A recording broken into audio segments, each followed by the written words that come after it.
નમસ્કાર વિદ્યાર્થી મિત્રો, ધોરણ 10 વિજ્ઞાન વિષયમાં પ્રકરણ 4 એના ઇમ્પોર્ટન્ટ ક્વેશ્ચન લઈને આપણે આવી ગયા છીએ.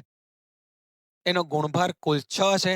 પહેલા વિભાગમાં 1 ગુણના 2 પ્રશ્નો પૂછાવાના છે અને ડી વિભાગમાં 4 ગુણનો 1 પ્રશ્ન પૂછાવાનો છે. એમ કુલ 6 ગુણનો ગુણભાર આ ચેપ્ટરનો છે. કયા પ્રશ્નો આપણે કરવાના છે? કાર્બનનો સર્વતોમુખી સ્વભાવ, એમાં 2 નોંધ આપણને આપેલી છે. કેટેનેશનનો ગુણધર્મ અને ચતુઃસંયોજકતા અલગથી પણ પૂછાઈ શકે અને સાથે પણ પૂછાઈ શકે. સમાનધર્મી શ્રેણી સમજાવો પૂછાઈ શકે. હાઇડ્રોજનીકરણ અથવા યોગશીલ પ્રક્રિયા સમજાવો. એસ્ટરીકરણ પ્રક્રિયા સમજાવો ભૂતકાળમાં પણ પૂછાયેલું છે. મિસેલની રચના સમજાવો બહુ જ અગત્યનો પ્રશ્ન છે. શા માટે, ટૂંકા પ્રશ્નમાં પૂછવું હોય તો શા માટે કાર્બન ઇલેક્ટ્રોન મેળવતો કે ગુમાવતો નથી અને સહસંયોજક બનાવે છે? એના સરસ 2 મુદ્દા પુસ્તકમાં આપેલા છે, એ વાંચવાના છે. આયનીય સંયોજન અને કાર્બન સંયોજનોનો તફાવત જણાવો.